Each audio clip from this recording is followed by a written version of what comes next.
There's the real thing. I'm walking the tightrope. I'm sad and I'm lonely. Oh, but I'm taking the high road, baby. And then there are imitations. I'm walking the tightrope. I'm sad and I'm lonely. But I'm taking the high road, baby. Yes. Loser. At the Beyond FM STL Showcase, we only bring you the originals, starring the 45.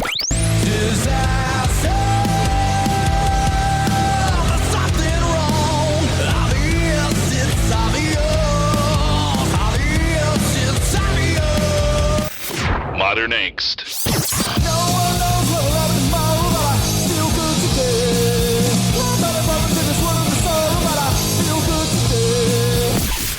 Inner Outlines. Don't send me a miracle.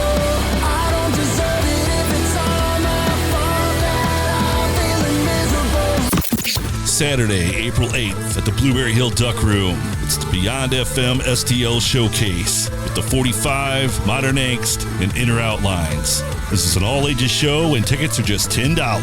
It's the Beyond FM STL Showcase. Saturday, April 8th at the Duck Room. Brought to you by Beyond FM. Baby! Yes! Hey, everybody. Shane Presley here, Rock Paper Podcast, coming to you from St. Louis, Missouri. Hanging out today with returning guest, Chris Chamness. That's it? You got it right, yeah. I want to say that's how the podcast started off last time, too. Probably. Well, the thing is, and, you know, I'm sure you get it. Obviously, we kind of just touched on it, but, like, I get in my head, and then I start, you know, just like I probably started the last episode, I get in my head thinking about it, and then I'm like, wait, did I say it right, or did I say it how I think I was saying it earlier? And then I'm like, I don't know. So then I just overthink it too much, and then I end up messing it up. But I'm glad I got it right this time. Yeah, right on there. Yeah.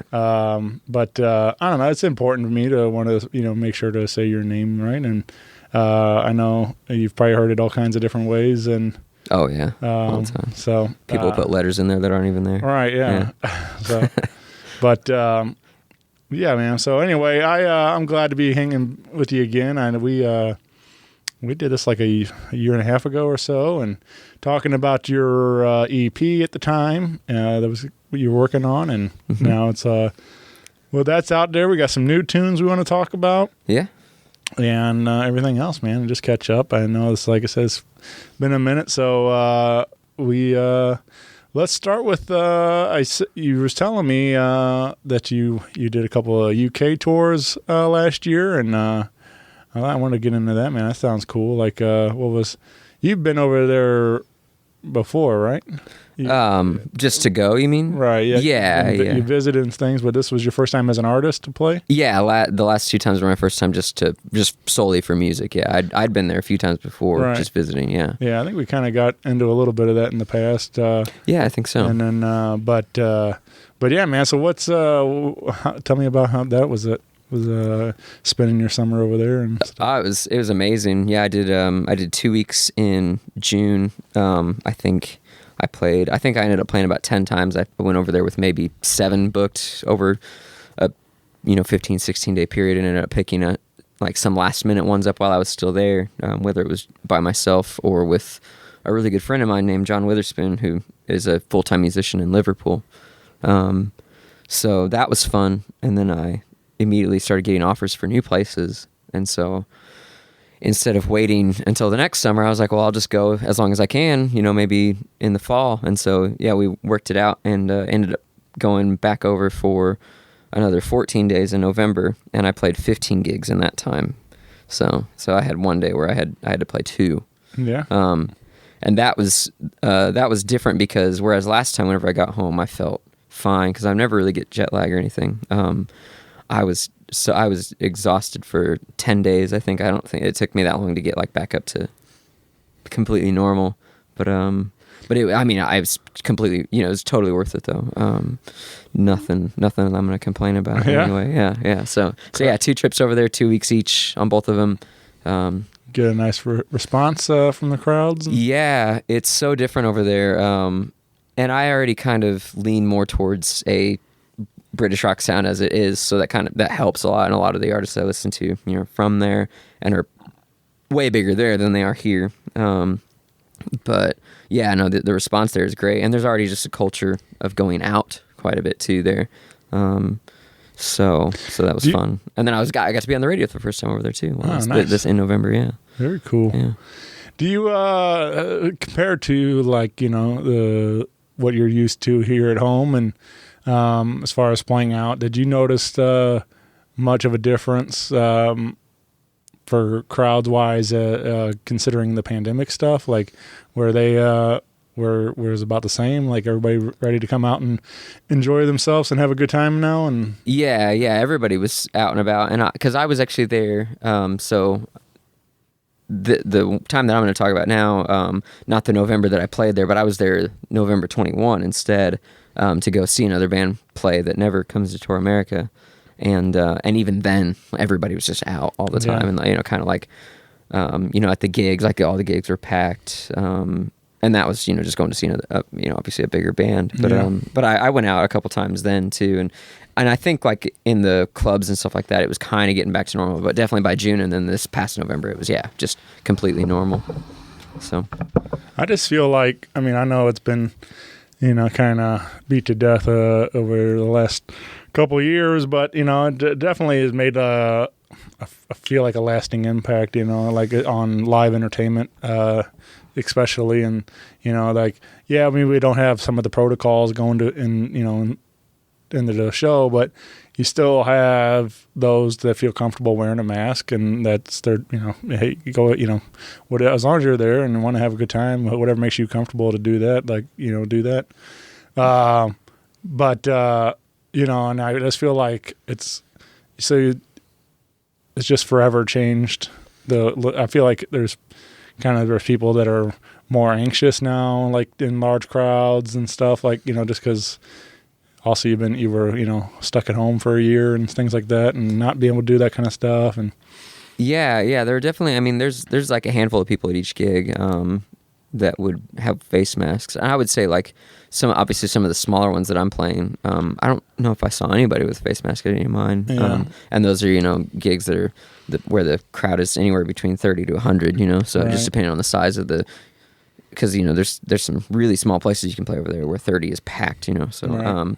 And I didn't notice any then, and everybody seemed super willing to be out. Right. But I would say it's affected here more than there. So yeah, I was wondering, I've never been, so I just was curious if they. I seemed like everything was handled better. Yeah. And they already have such a culture of going out all the time to see music anyway. And whereas I think people here are more insular sometimes, like and especially towards acoustic musicians, I guess, like they use more. I don't know. They just kind of are more withdrawn. I was thinking about that yesterday. Like I feel like I still see a good amount of people out, at my gigs and stuff, but I think that people are just more inclined to stick to themselves, and as soon as the show's over, they just get out. It's like instead of like hanging around and having a couple and talking, or something like that. So. Yeah. I don't know. I've often heard, from friends of mine that tour internationally and things that like, they'll go through Europe and the crowds are just completely different compared to the States. And, massively. It's like, and people, the way they respond to music and everything else, and they're super appreciative of people coming there. And I don't know. I just feel like there's a lot of times where people, it's almost like background noise or whatever. People want to talk through the whole show and stuff like that. I've heard like those kind of stories too, like when the crowd will be completely silent and people act like or think that like they don't like them, but then at the end of the show they're all like going nuts, like it's like and it's like it's just so it's very different practices how they interpret the music and how they show their appreciation for it and stuff sometimes. Yeah, I can definitely sympathize with that. I've had gigs like that where it's just like quiet the entire time, and at the end everyone's like, "You're so good." I'm like, well, why didn't you like clap at least or something like that? Whereas there, like, it's after every song, and sometimes in the middle of songs, people are like, "What?" So yeah. What about food? Do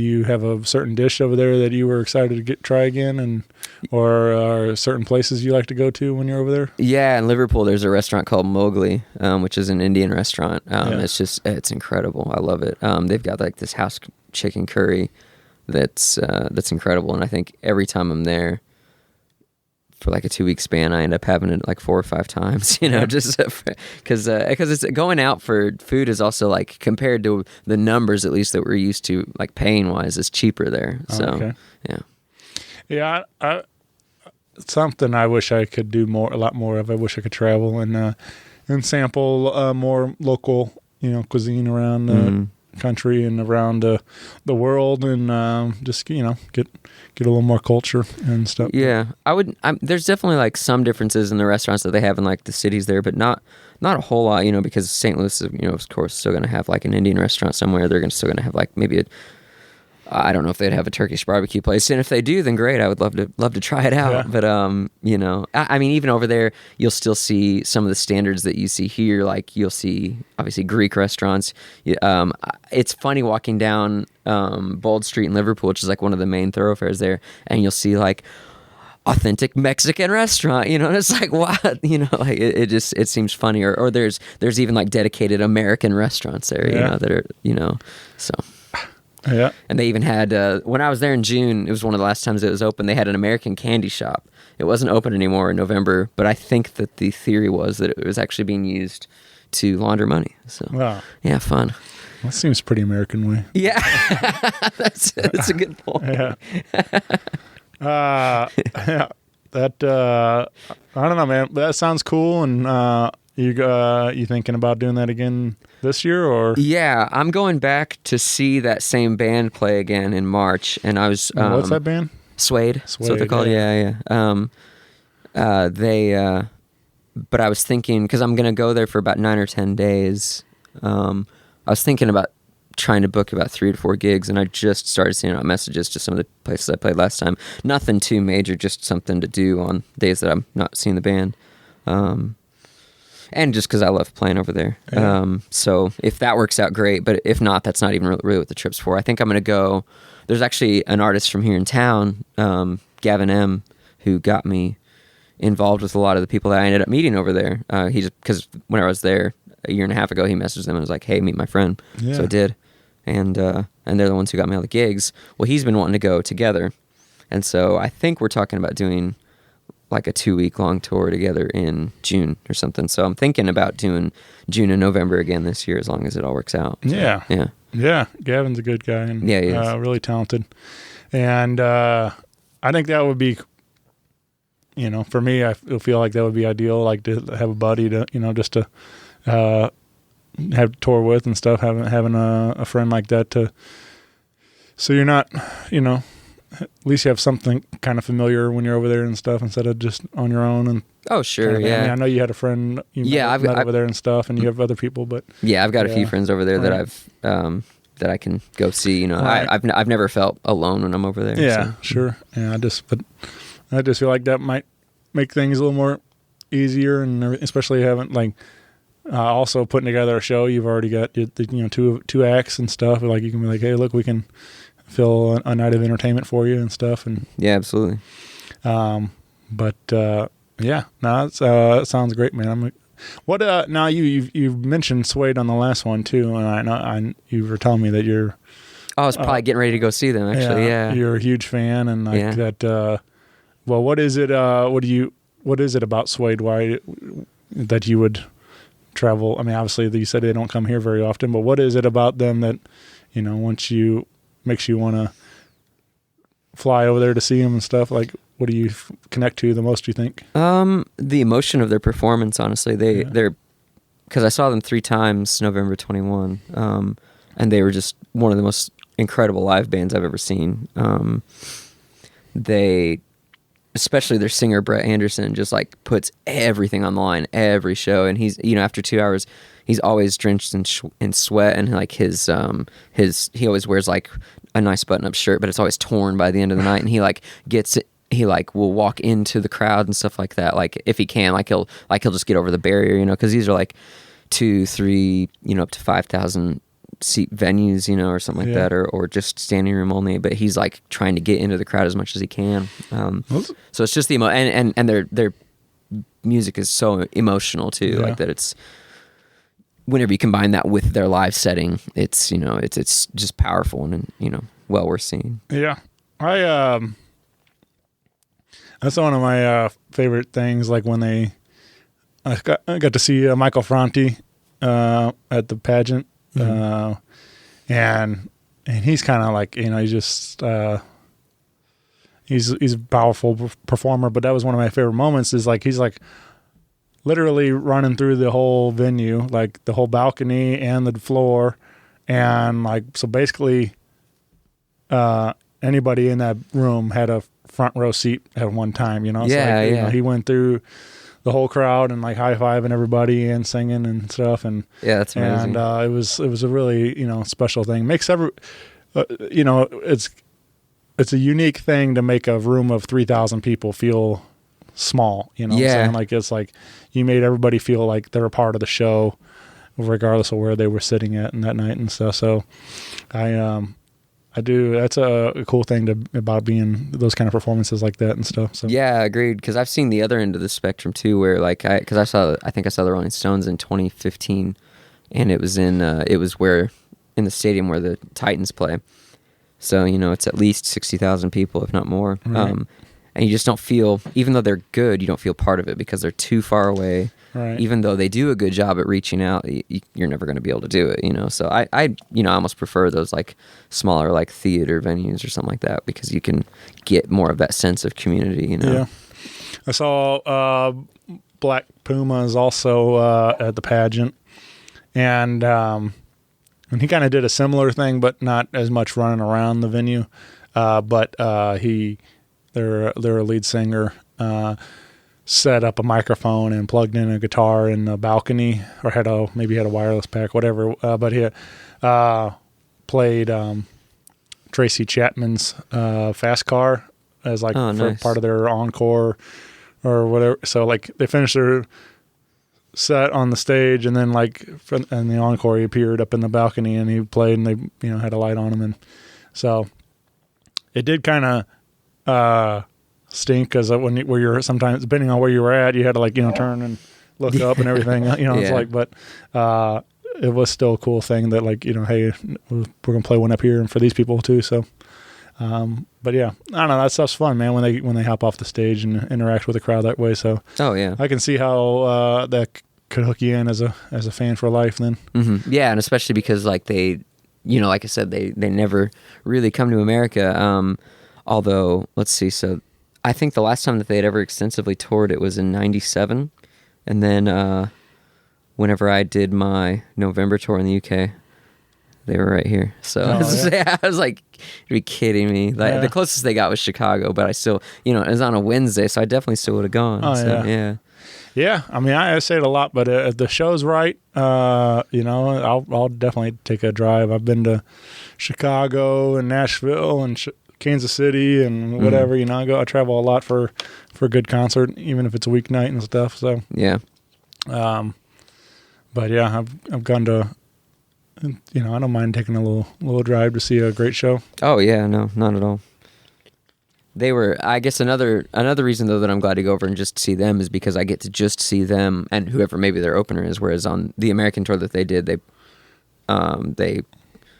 like co-opt with another British band that's kind of like, that's not as big here as well, called Manic Street Preachers. So they double billed it, so they each played like an hour 15, so instead of getting to see the full 2 hour show. But I mean I still would have gladly gone to the gigs if I was here, but I wasn't. I was in their home country instead. So. Right.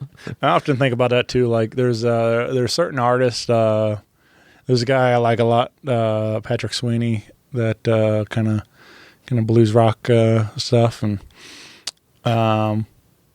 but he comes through, and I mean, he does well, but usually I've seen him open for some people, and then he's headlining some other shows and things, but I often think about, like, it'd be kind of cool. He's from, like, Akron, Ohio, and it'd be cool to go see him in front of a hometown crowd. You know, that kind of thing, just like to see what the difference is compared to coming to St. Louis or whatever. So, so I think, like, that, you know, that where you're going to their, you know, home country and stuff, or seeing them in, you know, they're more of a hometown crowd kind of thing. Like, it's different than, you know, catching them here opening for somebody else or whatever. So. Oh yeah, well, and especially because, like I said earlier, British crowds are more emotional whenever it comes to the actual show itself. Which is funny because if you just speak to them outside of that, they're more, I would say, maybe a little more reserved. But like, you know, whenever it comes to their art or you know, shows or anything like that, they're, you know, they just like Brett singing, they kind of put it all out there, you know, especially Suede fans, I would say. Yeah. So, yeah. Well, I'll have to check it out. I've never heard anything about them, but I mean, I know you mentioned them before, but I need to go pull up some tunes and take a listen. I'm always about trying to find some new tunes. So yeah, I would say, because in America they legally have to be called the London Suede because there's some like lounge jazz singer, you know, in Philly that sued them like back in '95. Right. So only in America they're the London Suede, but everywhere else they're just Suede. All right. Yeah. Well, let's talk about some of your music, man. Sure. Like I said, you put out the debut EP in 21, and since then you've been releasing a couple of singles, and we're maybe gearing up to do some more recording and for a new project. So let's get into it. Let's talk about Square One. This is like you came on the show and played this one acoustic, but now we have the proper studio recording out there and available for everybody. But you want to highlight anything about this particular one again? Is this is people responding well to this the single? Yeah, I think it's probably the most popular song of the EP, and it being the title track too. It was. And it's definitely the one that I'm most proud of from those sessions. It was just produced really well, thanks to my producer Lidge. And then I don't know, I still connect to it even a year and a half, or it hasn't quite been a year and a half, I guess. But because sometimes you write a song and then, you know, maybe even just a year down the line, you're like, well, I don't really connect to that song anymore, and I don't want to play it, but I still do because that's and I feel like maybe I even mentioned this the last time we got together. That's the one that's kind of about anxiety and depression, and then the ways that you deal with that, you know, you think that you can fix it, you know, but you can't. You know, so you can only deal with it, basically, you know, and find ways to be better. Yeah, man. I listened to it again on the way over, and then cool. That's a great tune, man. That's and it like I said, sounds huge, sounds really well produced and everything in the studio. So yeah, great song. Thank you. But along with, like I was saying, we got some new things we're working on. We did do some live acoustic here today, and some newer songs that you were working on. And I wanted to talk about. Let's start with "Long Days." This is one that actually, I mean, we were having a little conversation before you even played it, and that what seemed pretty fitting to even what we were. And then you go into that song, and I was like, well, this is exactly the same sentiment, but we were kind of just talking about how I feel like, especially now, you know, you're getting a little older, you know, and getting grown, and we just like, it seems like time flies by, and that's like the chorus here, long days and short years, and that's like, you know, I feel like I feel that all the time. Like I'll be working these like 10, 12-hour days sometimes, and I'm exhausted and things, and all of a sudden I look up, and then it's like, where'd time go? You know, it's just like everything just flew by and in a blink, and so I tell stories like they were like the other day, even though it's been 20 years ago and stuff like that. It's just like it's just weird how time works like that. So, but this song turned out real nice, man. Anything around other than what I said? No, I mean, you hit the sentiment of the song, perfectly. It's one that I wrote on the piano, but I've been playing it obviously on acoustic at my gigs because that's what I use at my gigs. But I'll be recording it later this year. The drums and the bass and the piano are all done. It's just going to be, vocals and anything else on top of that. But I know that my producer's talking about putting like maybe a small string section on it. But yeah, it was just, it's one of those that kind of came to me out of nowhere. I was sitting around on my couch, as I do a lot of the time, just staring into the void. And the first verse just like came to me like, just like that. And so I put it down on my phone and I held on to it for a long time and I just kept coming back to it and I was like, I think I hear the melody in my head, but I'm not sure. And then finally I just sat down at the piano one day and figured out the chords.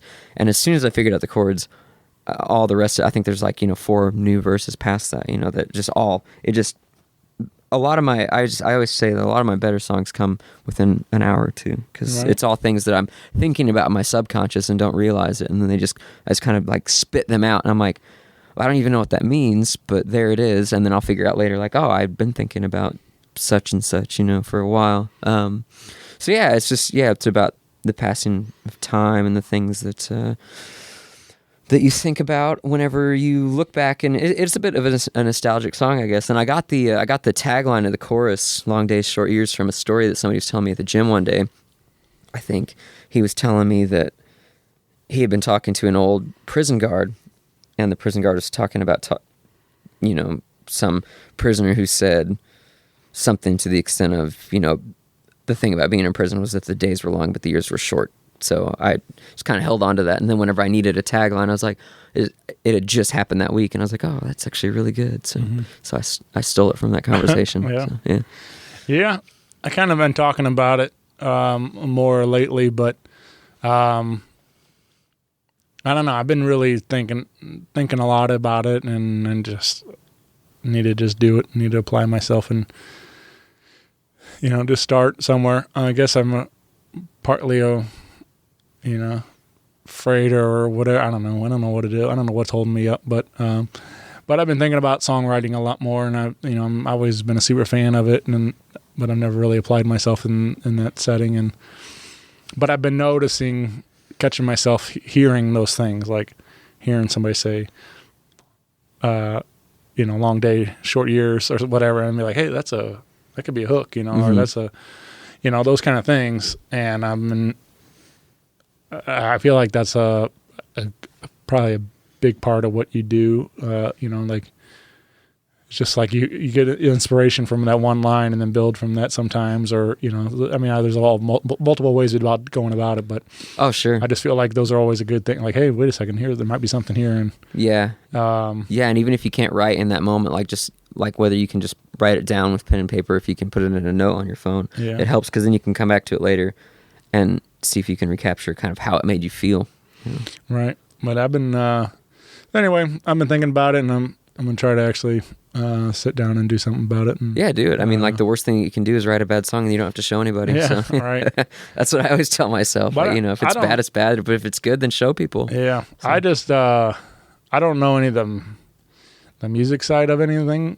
Like I mean, I'm obviously a fan, but I couldn't tell you anything about playing guitar or chords or melody or that kind of stuff. Like I just not as far as like composing anything, and so I would definitely need some help in structuring it to make it a real song. But I feel like I would just maybe start like as a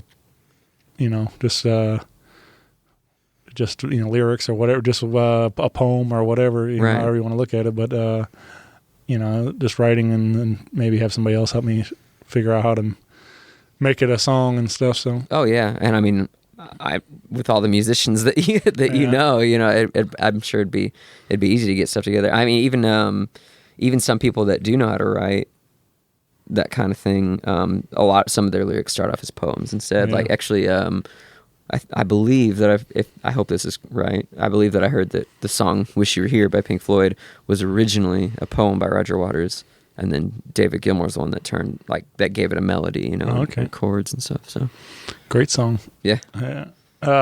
Just a very famous example of poetry becoming a song instead.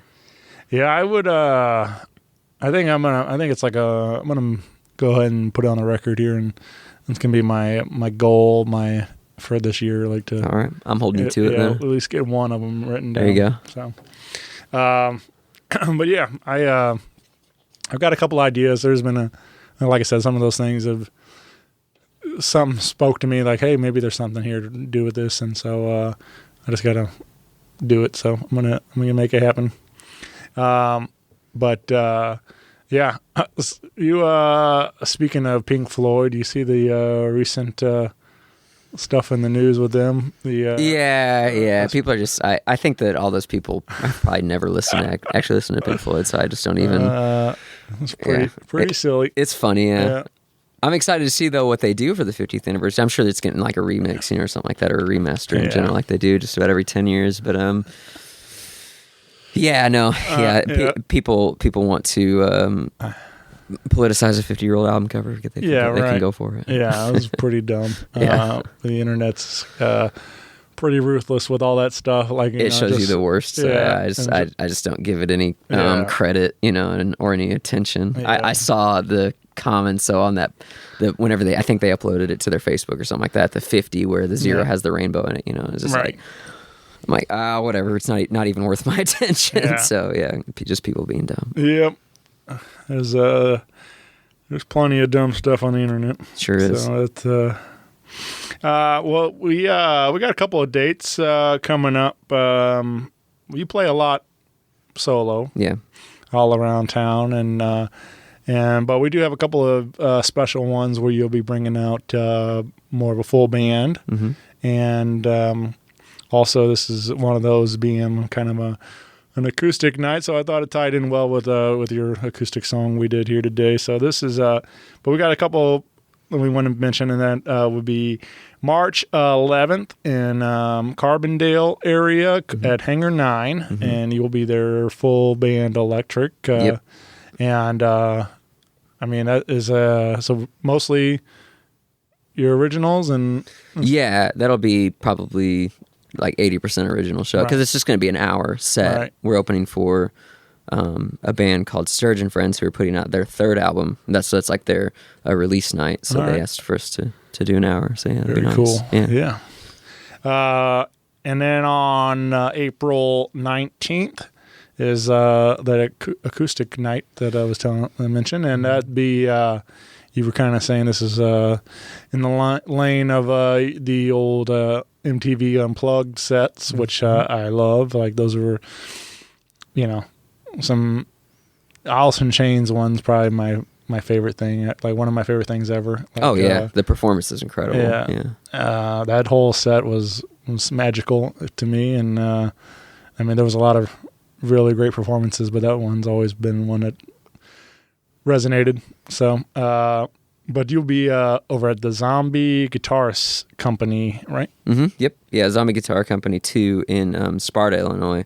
And so they'll basically clear out the floor, and we'll be set up with, like, my drummer will still be playing his drums, but he'll like the lighter sticks that you'd always see in these like acoustic sessions, and then like I'll be on acoustic, and I've got a guy coming in that will be doing like lighter electric guitar work. But yeah, it's gonna be like a very interesting night, like doing like kind of rearranging some of these songs to fit more into that MTV Unplugged mold, and just it'll be fun to do something different rather than preparing for another full band gig, and so we're doing that, and then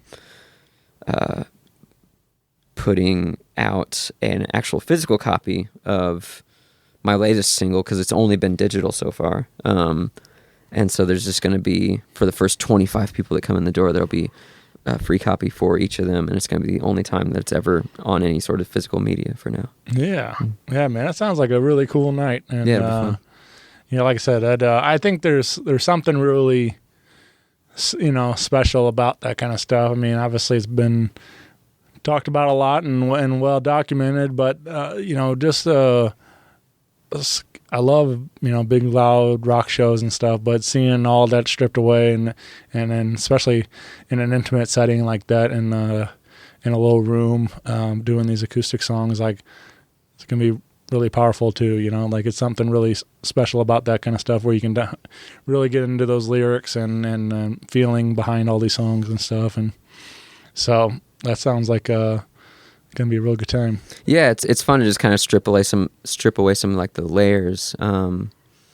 Like you said, like people can focus more on like the emotional aspect, the lyrical aspect of what's going on. Like that's really appealing to me. Yeah, get some candles or something going. Yeah, maybe so. Set the mood. And, yeah, because the place was talking, and they're telling me about all these lights that they have, and they're like, oh, we even have fog machines and stuff like that. I was like, we'll just keep it pretty simple, So yeah,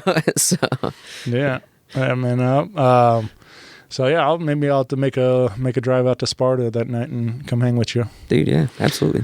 You mentioned the single, and that is Concrete Skies, and this one came out November? Yeah, I think it was either October or November, somewhere around there, right before my UK tour. Yeah. So let's talk about Concrete Skies. This is your latest single, now available on all your digital platforms, wherever you're getting your music at today. But what comes to mind around Concrete Skies? It's yet another kind of, I guess, depression song, because that's what I'm good at writing, I suppose. But it was just, I remember I was having a bad day, and I'd already had the chords for it, which was just basically moving an E shape all up and down the neck, and it sounded really cool, and maybe a little Eastern at points in time, but like not really, I guess. But it was more so like it almost sounded like something that Jimmy Page would do in a way, like all these and I used to listen to Led Zeppelin a long time ago, like, so maybe it came from somewhere way back in the past. But and I just remember I was already having a bad day, and I was driving around, and it was a gray, cloudy, boring day, and I was just like, the sky looks exactly like how I feel right now. And I just remember thinking that it looked like concrete, and I was like, well, that's something, And so I just took it and ran with it, I guess, but I tried to make parts of it happier too, though, kind of like, things suck right now, but they will get better, is basically how it is the gist of the song, if I had to put it in one sentence. Yeah. So, yeah. I think I think that's a good practice, like, even if it's songs or whatever, like, we all have our bad days here and there, and it's nice to put a little positive spin on things at the end. There's always going to be something, it's not going to last forever kind of thing. So, yeah, exactly. But yeah, I think that's a good put a little light into it also. Yeah, absolutely. And I got to do a really cool lyric video with somebody from just here in town, Brian Clover. Put out an amazing one that's on my YouTube. So all you have to do is search Chris Chamness on YouTube, and if my thing pops up there, he took all this just amazing footage and compiled it together, and and obviously put the lyrics over it. And it's been my most popular video so far. But just the work that he did, and just keeping that within the St. Louis area has been really nice. Yeah, right on. Well, you can follow Chris on. You got their official Facebook and Instagram also. Yeah. So get plugged in on the socials and find more dates and content, songs when we get those ready to go and all that stuff. So absolutely. But yeah, man, that'd be. I must have missed the lyric video. I have to go back and check that out. Oh too. Yeah. I could always send it to you too. Yeah. I'll link it up on my website too whenever this goes out. So make it easy for everybody. But let's play one more live acoustic tune, and this is called "Living with My Ghost." Right? Yeah. And where do you find the inspiration for this one, you think? Is this also depression? Similar, seems to be a theme here. Yeah, kind of. I mean, kind of, I guess. Like, it's also like, it's just like, it's also about living with your subconscious at the same time. So it doesn't necessarily have to be depression. So we were mentioning earlier about lyric writing, that sometimes it's just deep in there and you're not really thinking about it. So some of it's kind of dealing with that, like, this other person that exists inside of you, like way inside of you somewhere, that that thinks about all these things that you don't realize that you are. So and acknowledging that that's where some of my lyrics come from. So because the lines in the chorus are, I've been living with my ghost. He sings to me and gives me wild dreams. So like, it's kind of like, that's what, that part of me is what gives me the ability to be creative, I guess, is kind of the way that that was coming around. And then also, just like lines like I've been trying to let go, Ecclesiastic, the Sound of Songs I Know. I guess there's aspects of also, because I know at the same time I was thinking about somebody that I had been with, and so like it was kind of like whenever you're trying to let go of those feelings, I guess, at the same, it was, you kind of, whenever you write a song, you sometimes tie in things from all different aspects of your life, but it definitely was more so like, thinking about my subconscious and the things that live there, I suppose. Yeah. Mm-hmm. I was wondering about that. Like, do you mentioned it, and we talked about mental health a lot and over these past couple of interviews and things too. But now, do you find like that as a practice, writing songs or playing guitar, and like, does that help you get out of the funk and or do you is that that's a good practice for you to help get back to a better headspace and stuff, like get these thoughts out of there? Yeah, I think the one part of it that I have to force myself to do is just to play, because sometimes, especially whenever you've gotten used to something, and considering it's my job, I play full time. Sometimes you don't want to, when it's your day off, you're just sitting around the house, you don't want to, so you have to like almost force yourself to do it. That's the hardest part. The writing on and all that actually comes when I'm happy, and because then I take all of the things that I was probably thinking about when I wasn't, and then I write about them. Yeah. So, because I feel like, and I've said a bunch, but like, I feel like we, at least, it seems like most writing occurs on heightened emotion. It's like you're not really writing on a regular day a lot of times. Right. You're writing on it's always like falling in love or heartbreak. It's Sure. one extremes or the other kind of thing. It's that sort of I feel like those are big motivators for wanting to put something, putting something in the songs or. Yeah. So I was just wondering if it was, you found yourself, being able to be creative and when you're down, or if it was more of when you were positive, happier days and things and stuff. So yeah, I think I definitely write more when I'm happier. Whereas, and like I said, I take from all the experiences of whenever I wasn't, and then write about them. Yeah. But yeah, I definitely, and the damnedest thing too is that writing makes me even happier.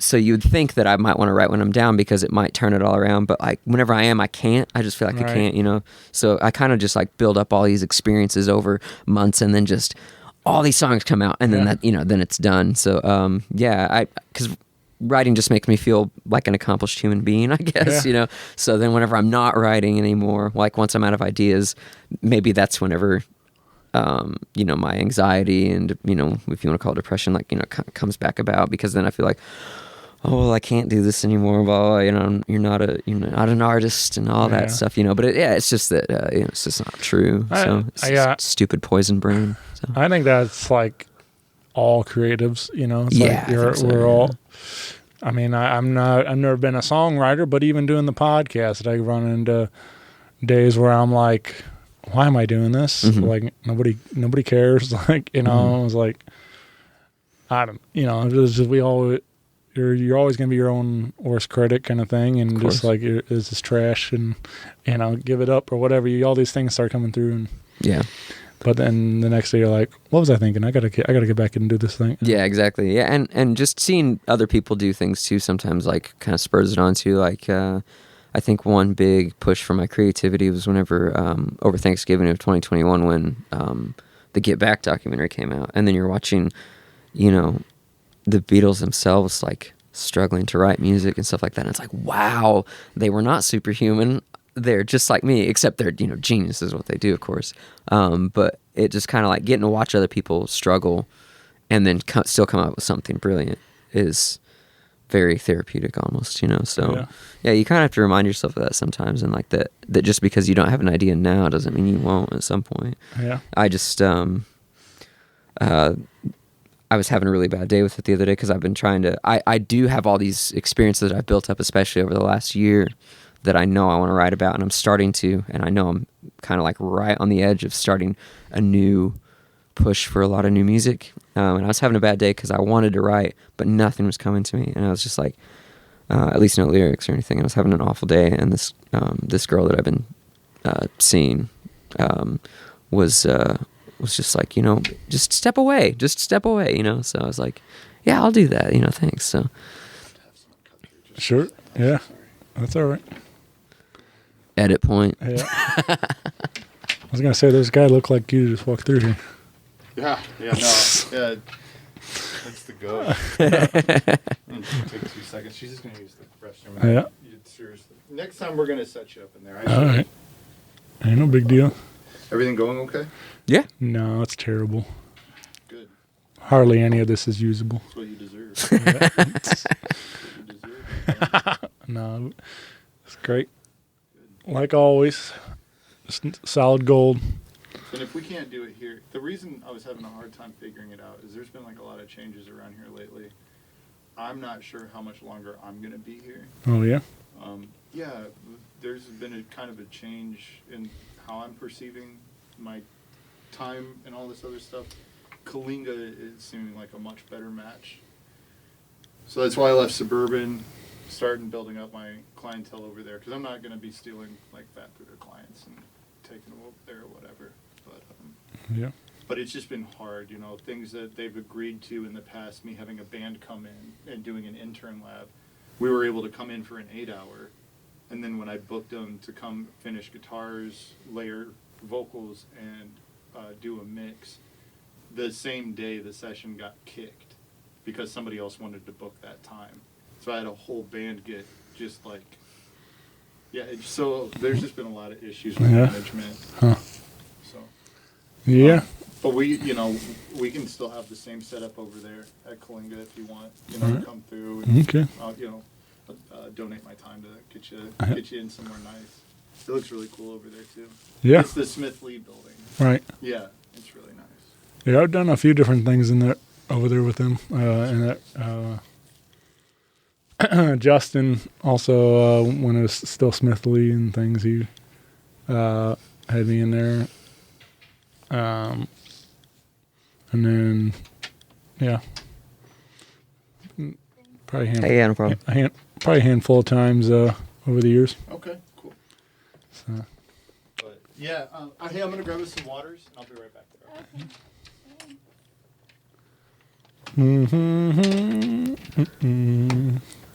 I don't even remember. I think we were. I remember what I was going to say because actually I'd like to rephrase something I said too. Oh, yeah.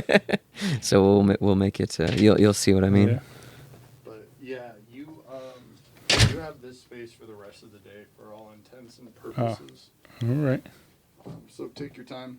All right. Make sure you say goodbye to me before you leave, baby. All right. Thanks, Hey, buddy. nice. Cheers, man. Hey, yeah, nice to meet you too. Yep. Have a good one. Yep, see you.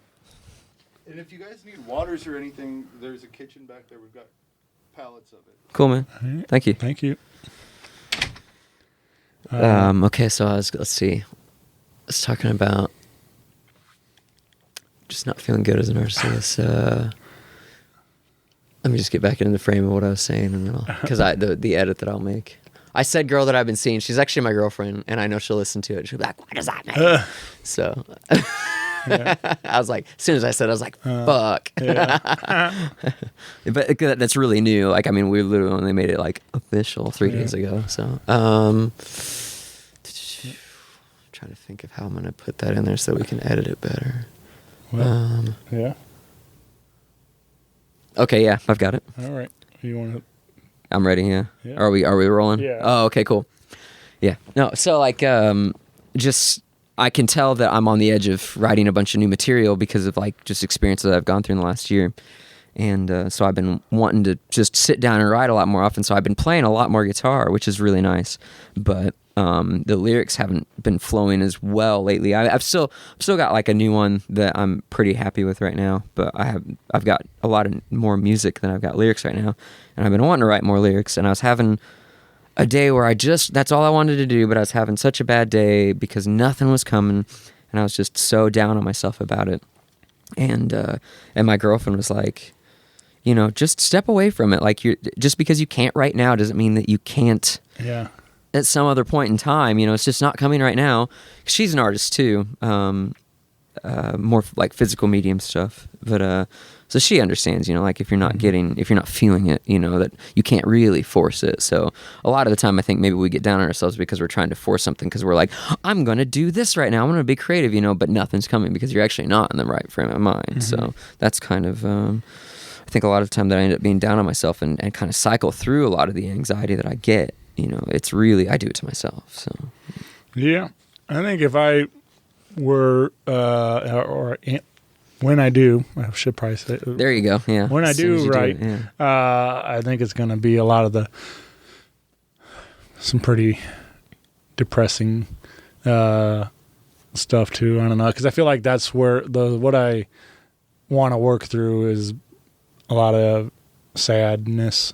Sure, of course. You know, and I feel like that would probably be a good practice to just get some of these thoughts out there and stuff, and in a therapeutic sense, you know, trying to work through them that way. Something I've been doing now as of 23 is I've started keeping a journal. Like, so whenever I feel like I have something to say that maybe I can't quite be like, oh, these would be good lyrics, I will just write, you know, I'll just write my feelings, whatever it is. It can even like not be full sentences or make any sense, you know, just if I can get it out there, it kind of makes me feel it's a little therapeutic. Yeah. So, well, I'm excited to hear what, you know, what's next for you. Like I said, we'll get in the studio here soon and get some proper recordings of these live ones we did today. And actually, in March I'll be finishing up all the tracking for "Living with My Ghost," so that'll be probably the next single. And maybe in the summer. Yeah, summertime thinking. Yeah, that'd be cool, man. Just in time to hit the road again. That's right. Yeah. But yeah, get involved. I was wondering about you've been watching you got any good show recommendations or anything on any of the streamers that you've been getting into lately, or any when you're not writing, what do you find yourself watching? And I've been, I mean, this is old, but I've been on a rewatch of Seinfeld. Oh yeah. Yeah. I couldn't even tell you what number rewatch it is, but I'm like somewhere in the 4th season again right now. Yeah.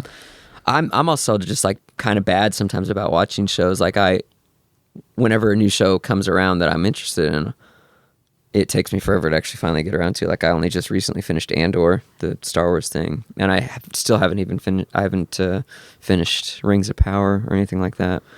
Because mostly, if I'm gonna watch any TV at all, I'm a big Premier League football fan.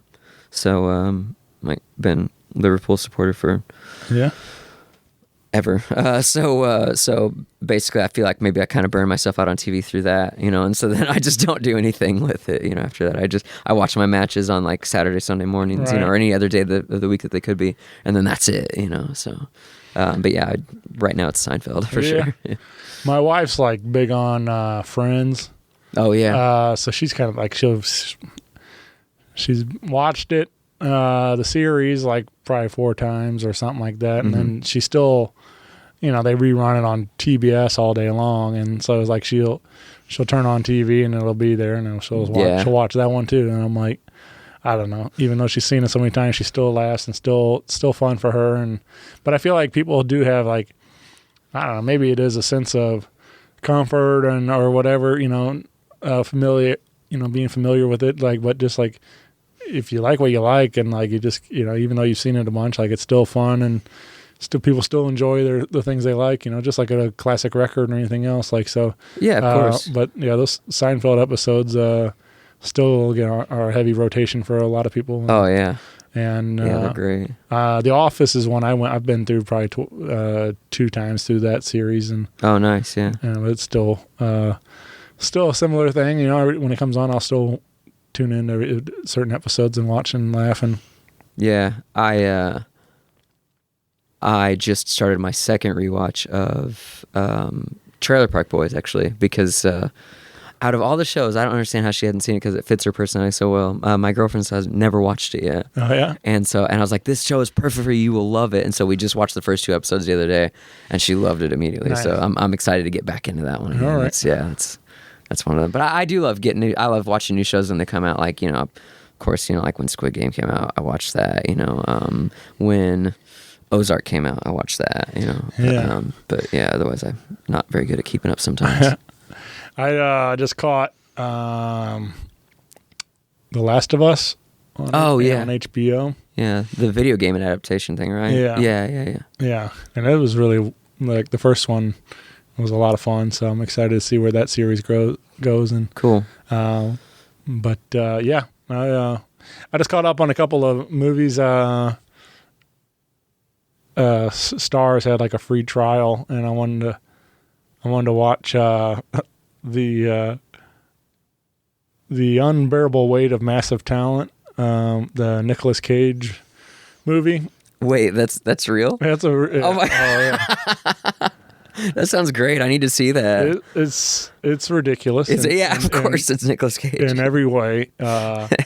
I'd never heard of that. That's great. It came out last year, and I wanted to go see it in theaters, and I didn't make it, and I've been waiting for it to like pop up on something, and then it was on Stars, and like I said, I just one I didn't have, but they had a free trial, so I'm like, oh, perfect, I'll get to watch it, and so but man, it's so basically the premise is he plays himself in this movie.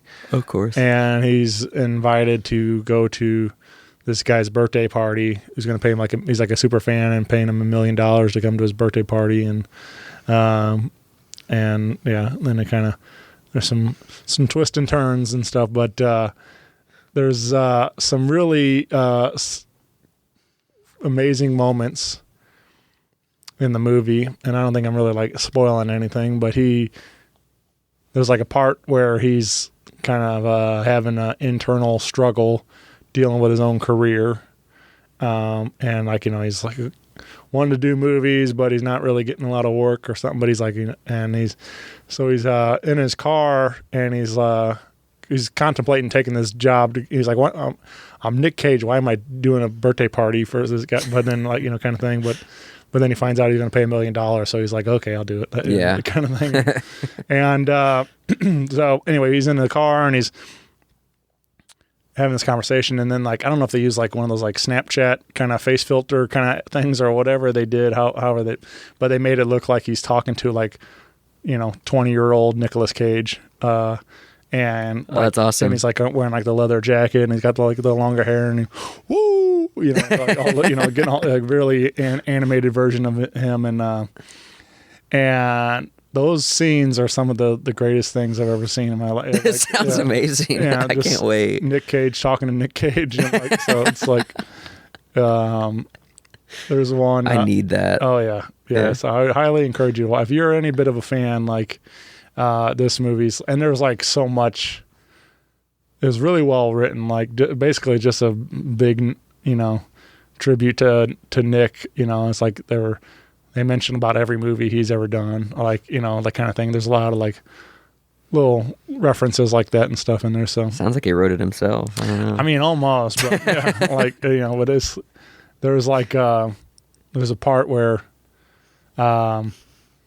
they're talking to him, and like, oh man, you were I loved you in Crudes too, and you know, and like, which I thought was really funny. Like, was there a second Crudes movie? Yeah. Oh my god, yeah. I'm finding out so much today. So, but it's just, and then it's just funny that like, I also really find that line funny because like, to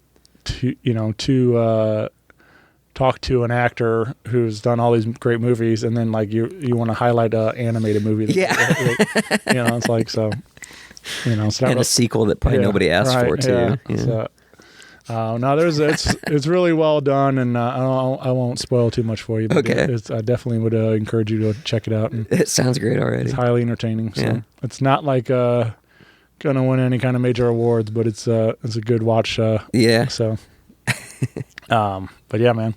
So anyway, that's my. Oh, and I also watched the newest Ghostbusters the other night too. Oh, I completely forgot there even was one. Afterlife, which was really well done. I really liked it. Like it was a good blend of like old and new. You know, like I thought they did a really great job of like bringing in new characters and then still paying tribute to the original material and stuff. Like there was a lot of like stuff where Paul Rudd was like, you guys never heard about the ghost in the 80s and in New York and stuff, like, so that kind of stuff. Like he's like telling them about these kids about the old stuff, and then that kind of thing. It was really, really cool. But yeah, it was, and I feel like, and that was Jason Reitman, directed that too. So I thought that was cool, like kind of keeping it in the family. Yeah. And kind of following in his father's footsteps. Right. So I think that's also probably why the material was so good too. Like he's been, he was raised on those sets, on Jurassic, or not, I almost said Jurassic Park, on Ghostbusters sets and stuff like that. So, but yeah, I also, fun fact, I saw, him in acting. I watched Twins the other night on Netflix. Oh yeah, and he's like a little kid in there. There's like one little line in Twins, and I thought that was funny that he to see him in there. So yeah, but yeah. Anyway, but yeah, I've been having I got a lot of free time at night, like because there's nothing to do when I get off of work at midnight. So I usually try to find a movie or show to watch, and so I've been catching up on a lot of old movies that I haven't watched, and so that's what I've been doing. Oh yeah.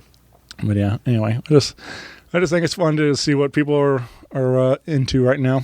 But do you have a particular favorite Seinfeld episode? Is there one that I really one of the ones that I watched recently that I just loved was the one where they got, I think it was like, wasn't like George's car broke down because he's supposed to pick Jarrett from the airport and his car wasn't working or something. So they decided to get into a limo. They tried to act like the limo was for them or something like that, and they pretended to be O'Brien. That's what it was. And so they're just like going along with this thing the entire time because they're like, because they find out that whoever O'Brien is has tickets to the like the Knicks game or something like that, courtside tickets. And I'm like, thinking that this is great. They're inviting Kramer and Elaine along, and then they come to find out that O'Brien is a white supremacist. Like that was just like, and so like there's all these like riots against them, and so it's just that was such a good episode. That was a really good one. Oh yeah, yeah. I was watching the one the other day, and they popped up on there and repeat, and it was like in the parking garage, and then and then when they can't find the car, yeah, and get arrested for peeing in the parking garage. Yeah, that was a good one too. Yeah, or the Ass Man episode is always good too. Yeah. Yeah. All right, a couple questions, and I'll let you get out of here. What does you've done some really cool stuff. I mean, we talked about getting to your music taking you around the world a little bit now, getting to do some traveling with music and everything else. But what is there a particular moment you're most proud of so far in your career? Is there something comes to mind other than traveling for it? I mean, not if that's the moment, maybe we could talk about that. But is there what do you? What's your proudest moment as an artist so far? I think honestly, just every time I release a new song, I'm just very proud. Like the moment it hits, whether it's midnight or 11 p.m. because typically it's midnight Eastern time. I'm just like so proud and ready to get that out. So I experienced that whenever Concrete Skies came out, and then also getting to go play that song in another country. Then right after it comes out, and and having people react positively to it. You know, like I had, people that were coming up and telling me how much they liked the song before I'd even played it at that gig. You know, they're like, "Oh, we play Concrete Skies." So I'm like, absolutely, that. Or I think another moment that really stuck with me, especially over the last year, the first tour that I did back in June, I was on the train to head up to play in Blackpool, which is north of Liverpool, and I had my hair up and I had my sunglasses on. I just didn't really look like me. I was just kind of like just having a lazy time, ready to get up to my hotel and then go play my gig. And somebody suddenly taps me on the shoulder and says, "Are you Chris?" I was like, "Yeah," like, "Oh, we saw you play at the Cavern in Liverpool," like, blah. I was like, "Oh my," it's like a small moment that made me feel like, an accomplished musician, I guess, for just a second. That was really cool, and it made me very proud of like what I do so far. So yeah, man, that's got getting recognized. And yeah. And then just like another quick one that happened on that exact same trip was I was in Liverpool and I suddenly get a knock on my door while I was warming up for my gig that night, and I was like, "Oh crap, maybe I'm being too loud," and it was this Italian guy named Fabio, which sounds made up, but I promise that was his name. And he was saying, "Hey, I hear you, and I would really like if you'd record yourself just on your phone singing 'Love of My Life' by Queen and send it to me, and I'll send it. It's for my I think he's his girlfriend or his wife or something like that." And I was like, "Yeah, absolutely," And so then he's like, "Oh, he was in town for like a math conference or something like that." I was like, "That's," and so I did that, and then he's like, "Where are you playing tonight?" And I told him, and then he, along with all these other mathematicians, show up to my gig. It was just so cool, just the ability to connect with people, whether it was this man from Italy, and all of his mathematician friends, or these people that happen to be on my train going up to Blackpool. That I think maybe that's the overlying thing, is just the ability to connect. And whenever I put out a song, it feels like a new connection that I'm putting out there that maybe people can grab onto. So maybe it's just that it's I guess I came around to the answer there in a long way. Just the idea that what I'm doing connects with other people. I'm very proud of that. Yeah, man. Yeah. That's all you ask for. Like, yeah.